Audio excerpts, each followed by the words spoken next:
भीम, अरे जय भीम। साथियों, आप लोगों के बीच में अपनी बात रखने से पहले मैं अपने सभी संतों, गुरुओं, महापुरुषों को, जिसमें खासकर महात्मा ज्योतिबा फूले, छत्रपति शाहू जी महाराज, नारायण गुरु, पेरियार रामास्वामी जी, बाबा साहब डॉक्टर भीमराव अंबेडकर जी एवं मान्यवर साहब श्री काशीराम जी को नमन करता हूं। साथ ही उत्तर प्रदेश की 4 बार रही मुख्यमंत्री, पूर्व सांसद और लाखों करोड़ों की धड़कन और हम सब की प्रेरणा स्रोत आदरणीय बहन कुमारी मायावती जी को भी तहे दिल से धन्यवाद करता हूं। साथियों, आज आप बहन जी की एक पुकार पर आज हजारों की संख्या में यहाँ इकट्ठा हुए और यही नहीं, दिल्ली के हर कोने में यहाँ पर हजारों की संख्या में बीएसपी के बैनर के नीचे हम सब जो आज पिछले सत्र में जो गृह मंत्री जी ने अपशब्द कहे हमारे बाबा साहब के लिए, तो उसके लिए उनके सम्मान में आदरणीय बहन कुमारी मायावती जी के एक आवाज पर आप सब इतनी बड़ी संख्या में सड़कों पे उतरे, उसके लिए मैं आप सभी का तहे दिल से धन्यवाद करता हूं। साथियों, ये आप लोगों के दिल की बात, ये आप लोगों के मन में जो आपके दिल को आपकी भावनाओं को जो ठेस पहुंचाए, आदरणीय गृह मंत्री जी ने ऐसी बात, ऐसी टिप्पणी कर हमारे बाबा साहब के खिलाफ, तो इससे जो गृह मंत्री जी की बातें हैं उससे बिल्कुल जायज सबको दिखता है। इट्स वेरी एविडेंट कि वो हमारे समाज को आज तक वो सम्मान ना दे पाए अपने दिल से, ना वो राजनीतिक तौर पर आज तक हमारे समाज के लिए वो काम कर पाए, ना आने वाले समय में काम कर पाएंगे। साथियों, एक तरफ तो गृह मंत्री जी ने ऐसी टिप्पणी कर दी कि बाबा साहब की जगह अगर इतनी बार हम भगवान का नाम लेते तो स्वर्ग प्राप्त कर लेते।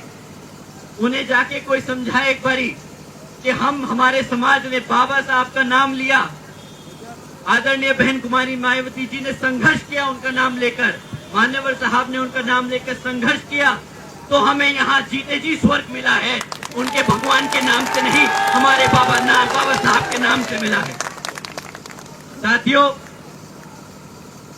उसी के साथ साथ उन्होंने जिस बात पे टिप्पणी करी, ये कांग्रेस के लोग नीली टी शर्ट और साड़ी पहनकर आजकल ढोंग कर रहे हैं, बाबा साहब के नाम पर राजनीति करने की कोशिश कर रहे हैं। इनके पास अब और कुछ मुद्दे बचे नहीं।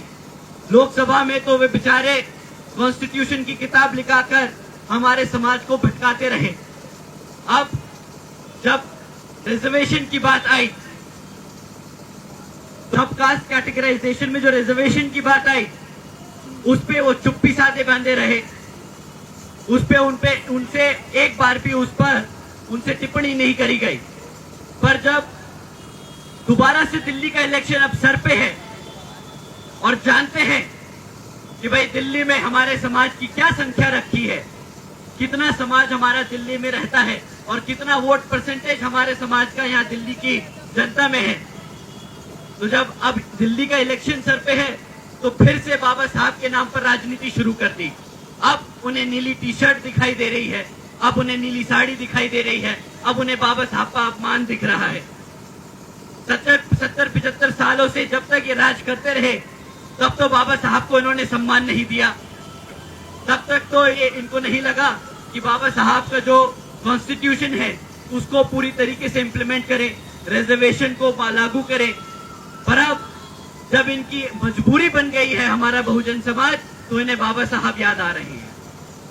इन्होंने तो फैशन स्टेटमेंट बना ली, कांग्रेसियों ने तो फैशन स्टेटमेंट बना रखी है कि भाई जब भी कोई इलेक्शन आए तो नीला कपड़ा पहन लो।